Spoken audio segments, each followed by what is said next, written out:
Hello friends and welcome back. Today we are starting a reading vlog. Now if you didn't know, I am a bookseller. I'm actually a children's bookseller.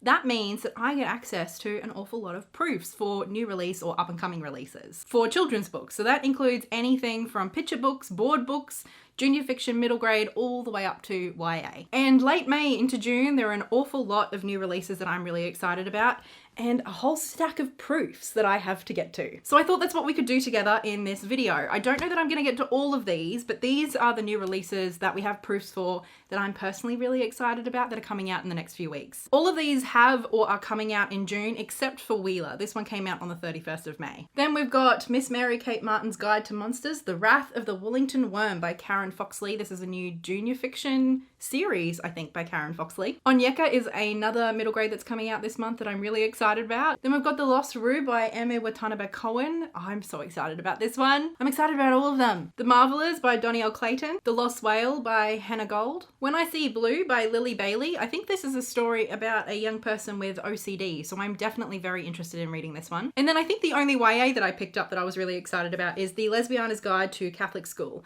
This one I've actually already started to hear quite good things about. I think it was Ashley from the Bookish Realm really enjoyed this. Anyway, like I said, I don't know that I'll get to all of these. I have a lot of other reading that I have to prioritize this month, but these are the new releases that we're looking forward to welcoming into the store and that I am personally really excited for. So I thought in this vlog we could try and see if we can get through a handful of these, and I will tell you what I think. Welcome to my cozy reading corner. I have managed to finish 2 of my proofs since we last spoke. Firstly, I got straight stuck into Wylah, a Koorie warrior. This was so good. We'll talk about it in a second. And then I also finished Miss Mary Kate Martin's Guide to Monsters, The Wrath of the Woolington Wyrm by Karen Foxley. That title, it's gonna trip me up every time. So firstly, let's talk about Wylah. And yes, this is pronounced Wylah. It's like we're given a pronunciation guide in the book.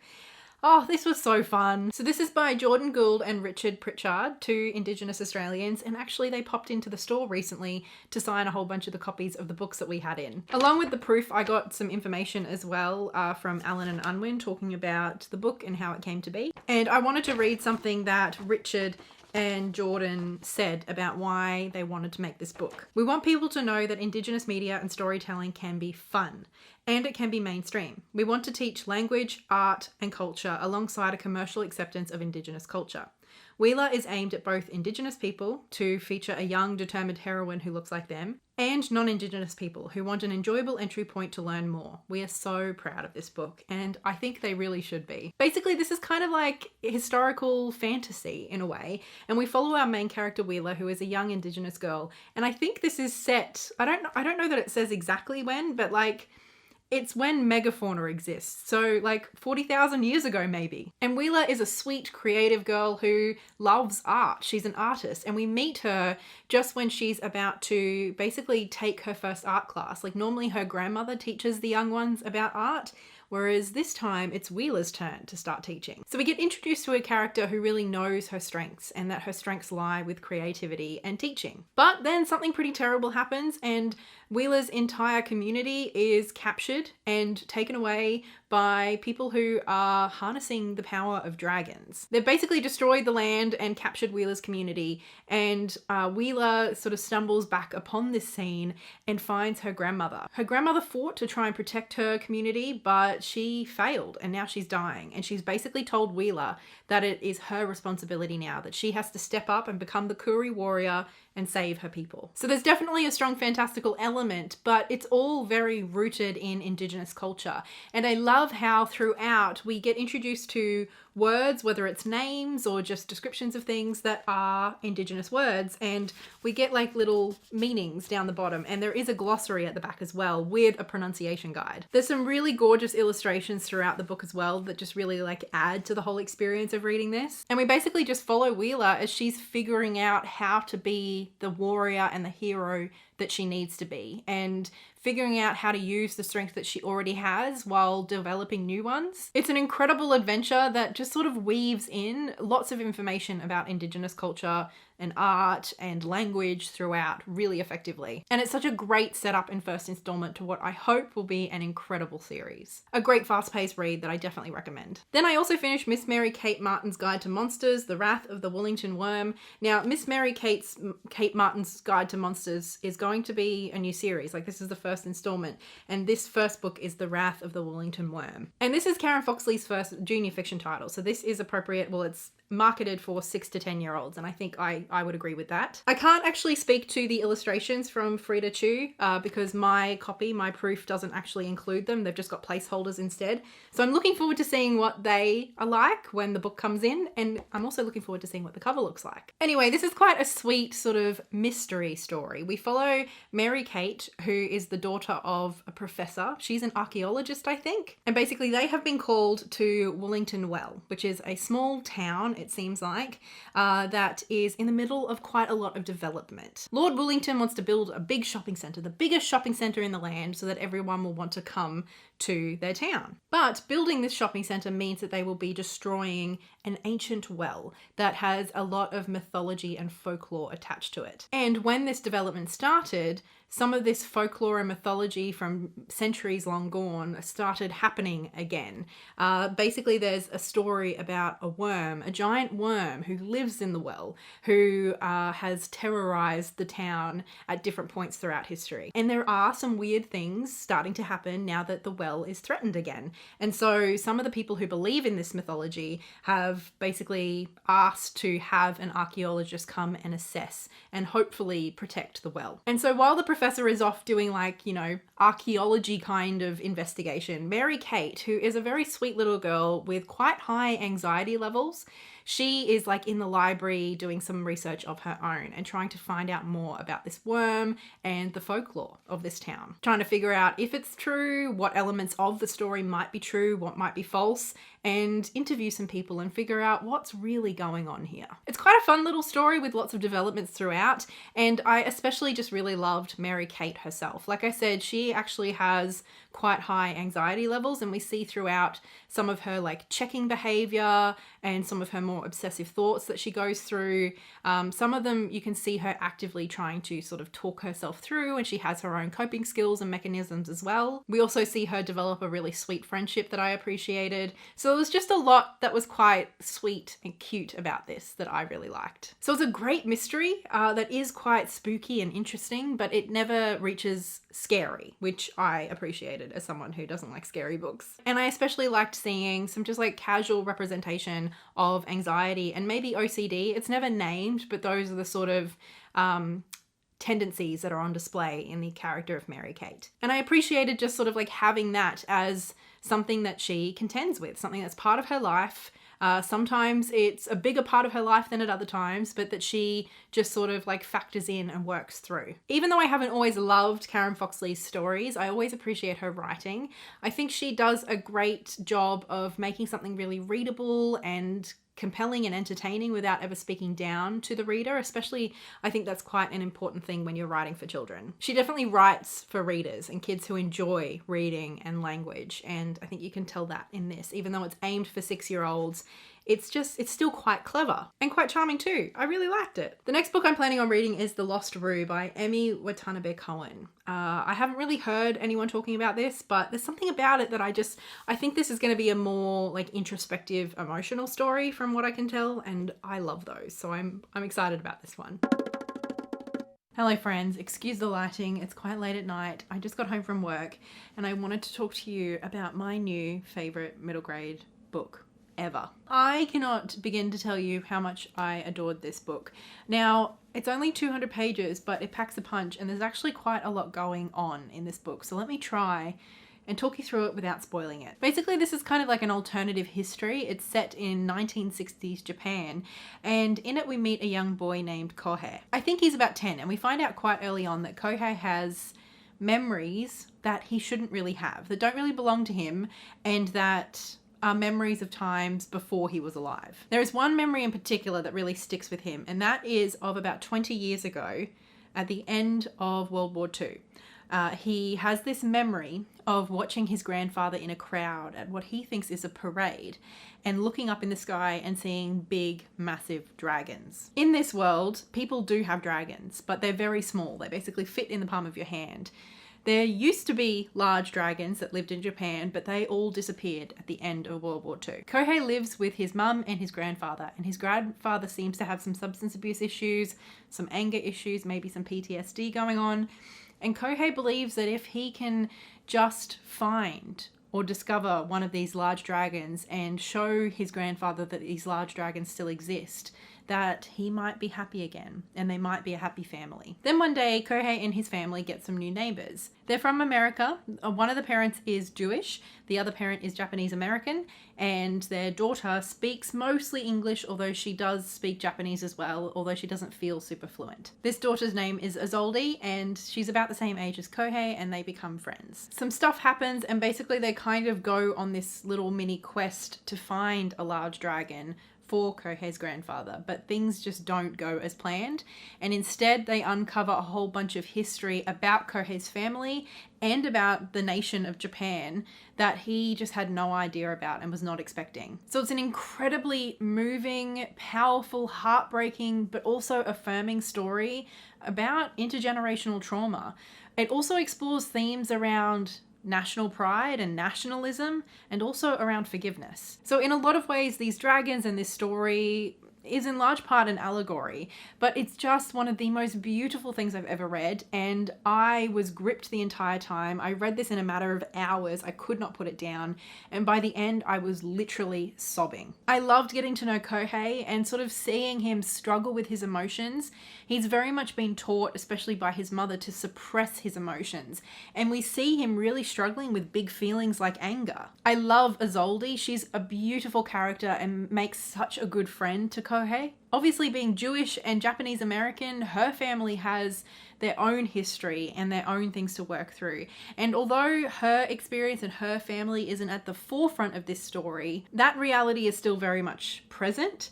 And I think because of her experience and her family's experience, she makes such an incredible companion to Kohei when he needs it most. This is basically an alternative history fantasy story all about confronting the past, the horrors and the beauties of it, and finding a way to heal and move forward. I absolutely adored it. I cannot tell you how much I loved this. This is one of my favorite books of the year. I thought it was absolutely incredible. This is a really, really special book. I think as far as being a children's book, I mean, it's middle grade. It literally says here on the back of my proof that it's for 8 to 12-year-olds. And I definitely think that it is appropriate for that age range in terms of the language and the themes and everything.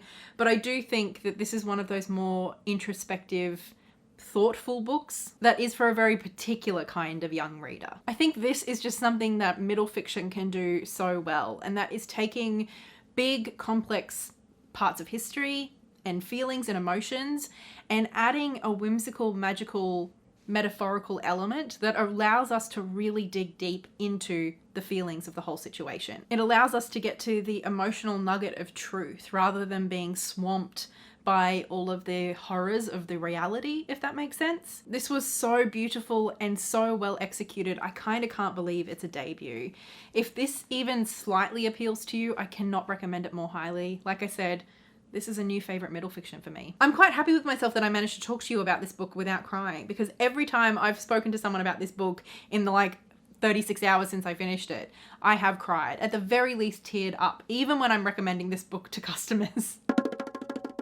It is my day off today, so I have been very lazy, but I have done quite a bit of reading and I finished Onyeka. This is a really fun middle grade fantasy story. It kind of feels more like superhero fantasy than like whimsical, magical fantasy, if that makes sense. I haven't actually seen the X-Men, but this gives me X-Men vibes from like what I know about the X-Men just from pop culture. This is set in 2025 and we meet a girl named Onyeka. I think she's about 11 or 12. I'm sure it says somewhere, I can't quite remember, but that's the vibe I get.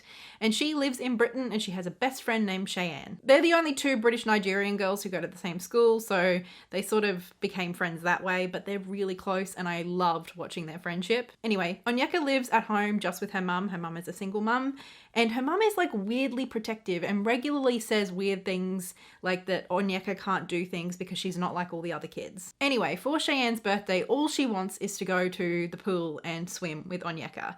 And finally, her mum relents and lets Onyeka go. And both of the girls are really excited to go swimming, go to the pool, but neither of them know how to swim very well. And the worst happens, and Cheyenne gets herself into some trouble and is basically drowning. And Onyeka doesn't know how to swim much better than Cheyenne does, but she just sort of dives in out of adrenaline to try and save her friend. But they're both really struggling, and just when Onyeka thinks they're both going to die, her hair, her massive, unruly, beautiful afro hair sort of just takes over and rescues them both. When her mum finds out about this, she doesn't seem all that surprised. She's terrified, but not surprised that her daughter has magic hair. So Onyeka's mother then reveals the circumstances that led to Onyeka and her mother fleeing Nigeria, and sort of like what might have happened to Onyeka's father. And now her mother says that it's time for them to return to Nigeria and to try and find Onyeka's father and to get in contact with some people who might help Onyeka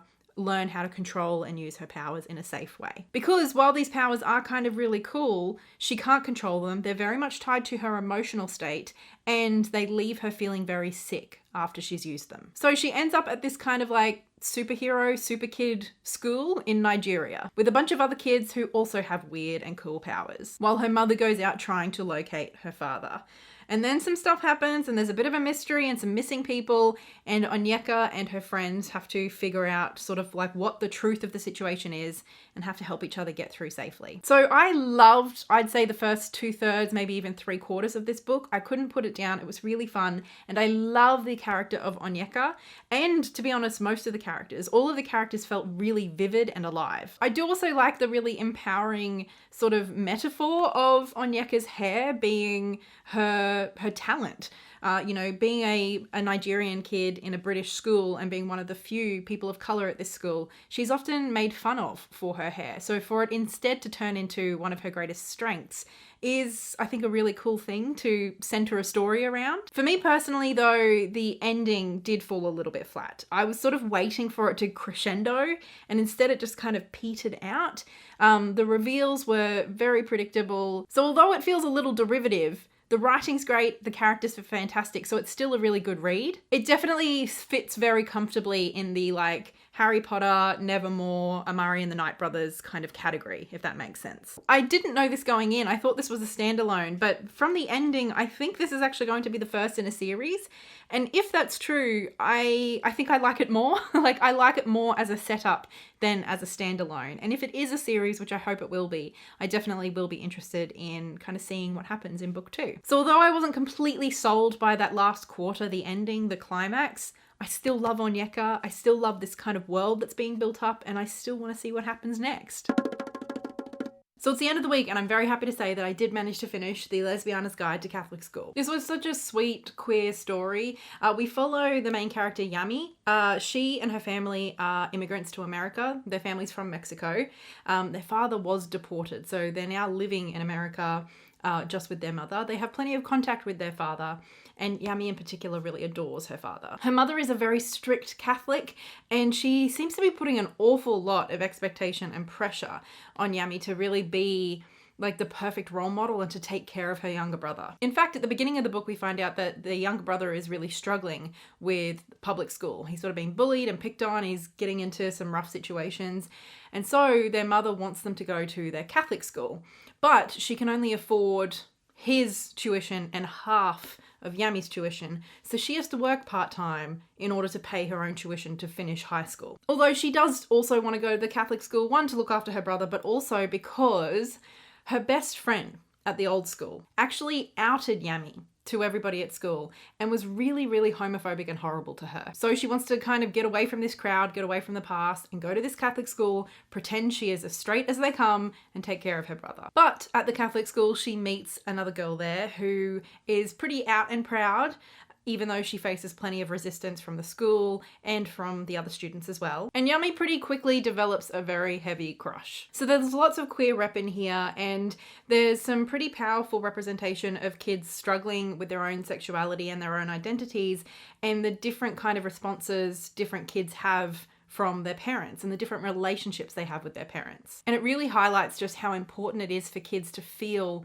safe and unconditionally loved by their parents. There's some pretty powerful and moving representation of internalized homophobia, shame, and mental illness as well. And the homophobia and queerphobia that Yummy and a lot of the people around her experience from their community and the people around them is honestly gut-wrenching to read at times. But overall, this is a really, really sweet, beautiful, heartwarming, although kind of heart-wrenching story as well, about young people figuring out who they are and figuring out how to stand up for themselves, to express themselves, and to find the people who are going to love and support them. I did feel like the ending wrapped up very quickly and very neatly. Like, it didn't really feel like it matched the pace for the rest of the book, but it was also super cute and sweet how it wrapped up. So, I mean, I really enjoyed this overall. Also, I do love that I accidentally painted my nails to almost perfectly match the book cover. I just love it when that happens. So that means for this video, I managed to read 5 of the proofs for June. Well, 4 for June and 1 for May. I actually enjoyed all of these. There's none that I would point out as being books that I didn't like or that I wouldn't personally recommend. I think obviously my personal favourite was far and away The Lost Ryu. Like, I adored this. This is my new favourite middle grade of all time. It's one of my favourite books I've ever read. And it's been a few days since I finished it, but I just can't stop thinking about it. Having said that, I feel like this might almost be the one with maybe less mass appeal. I think this is definitely for a certain kind of reader, especially if we're talking about younger people. This is a very hard-hitting, emotionally gut-wrenching story that deals with some pretty heavy themes. Although it's never like explicit with violence or anything like that, it's just like, it's literally dealing with, you know, like intergenerational trauma and post-war trauma. But it does all of those things so, so well. It's just gorgeous. I probably could rank these, but I don't really feel the need to. I think they're all like fairly close together, and I think they would all suit very different readers. These are all books that I'm going to happily be recommending at work and that I would happily recommend to you if any of them strike your fancy. Of course, there are a few other books that I would have loved to have read that I just didn't get to, and I mean, I always want to get to the books that I bring home, but obviously I have to sort of prioritize with keeping up with the new releases and getting behind because I missed some.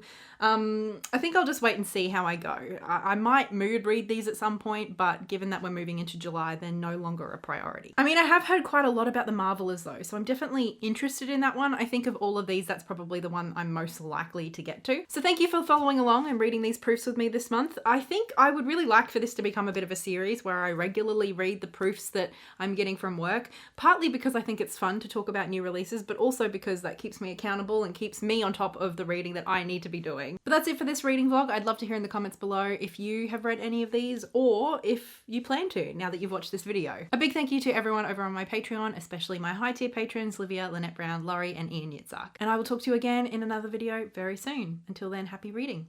Bye.